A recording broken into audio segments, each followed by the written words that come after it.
Here today, customer has called and said that they have a Hobart v1401 mixer with a belt on top here for the bowl lift, and it seized up and burned a belt.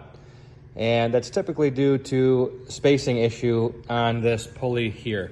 So today I'm going to show you how to quickly replace that. A list of tools here: hammer, punch. This is a 5/32 punch, channel locks, 9/16 open-ended wrench, and an Allen wrench. It looks like a 1/4-inch Allen wrench.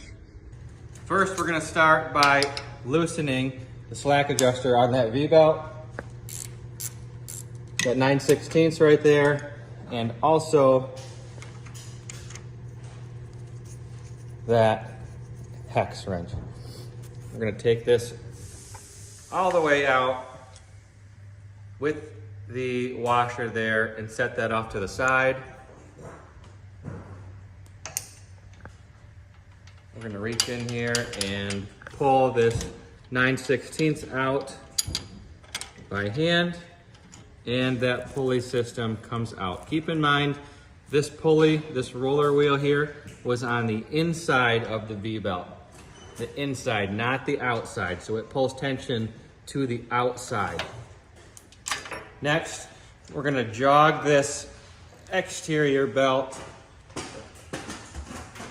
off of the machine just to get it out of our way. And to do that, just lift on it and spin it by hand until it's almost off in the back, and then it just lifts out of the way. Next, we have access to this roll pin right here on this, what they call a detent plate. You can hit it either way.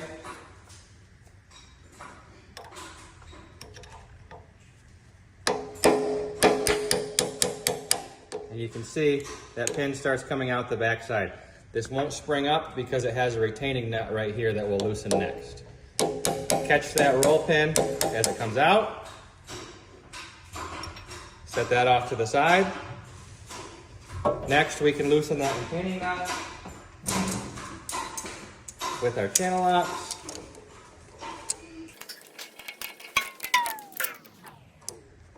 Now be careful as this detent plate comes up. There are springs underneath these balls here. It's not going to shoot off. Just be careful as it comes up, that's all.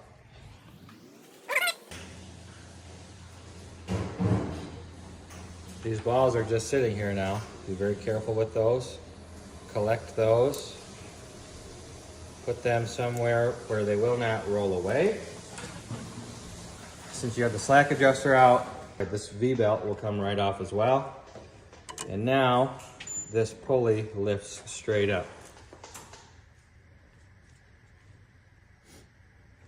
When you have your new part, you can replace these springs just by hand. Put the pulley back on, and we're just going to do everything in reverse order here. Get your new V-belt put on there.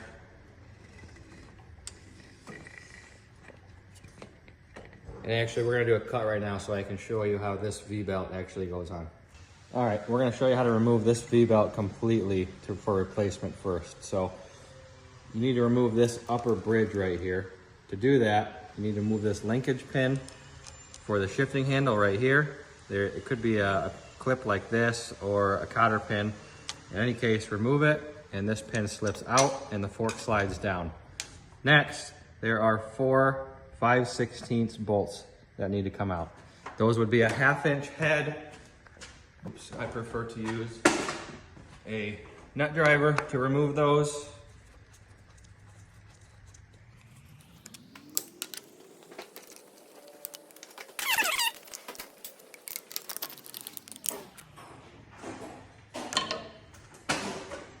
Now we can remove this entire piece straight out. Now be careful because these pieces do slide out.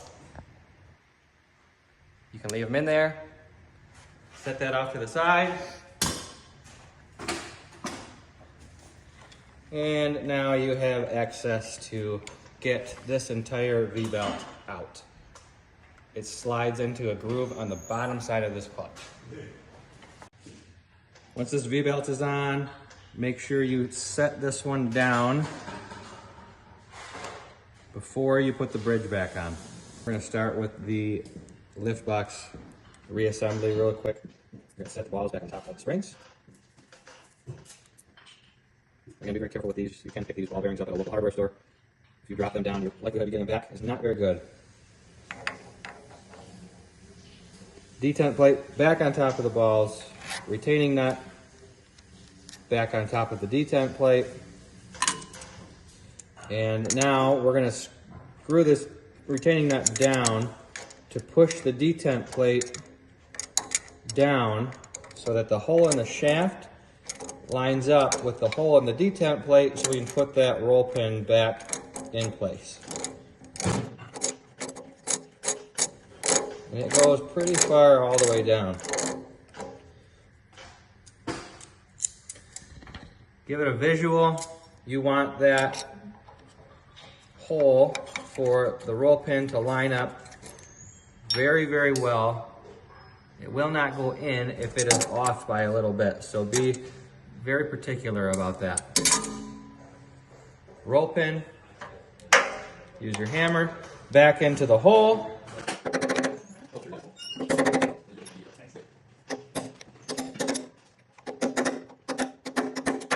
Pound that all the way in. For video's sake, I'm not going to do that right now. Once that's all the way through the shaft, that part is done.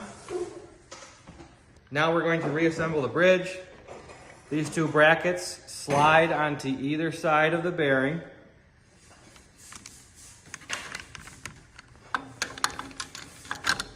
Just like so.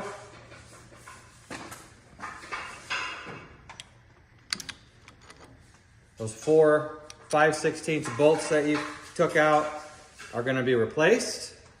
Now we're going to do the slack adjuster on that lift box pulley. Remember, roller bearing goes to the inside of that V-belt. Then we're going to take our 3/8 bolt and tuck it in first. Make sure that that hole is lined up.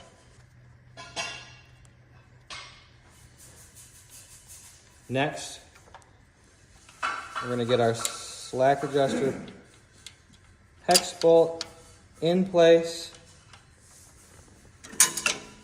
Once you have this 3/8 bolt as tight as you can with your fingers, on the bottom side of this roller is a nut that you can grab onto and pull out on that pretty good. Put some good tension on that. If it's not tight enough, a heavy load in your bowl won't lift up. Once that's tight, you can let go. Come back and tighten up that slack adjuster bolt. And your tension is set. On the side here where your clutch lever is, you need to put this linkage pin back in. Put your cotter pin or your clip back in so that can't fall out. And there you have it. After that, we're just going to take this larger drive belt and work that down one side at a time by hand.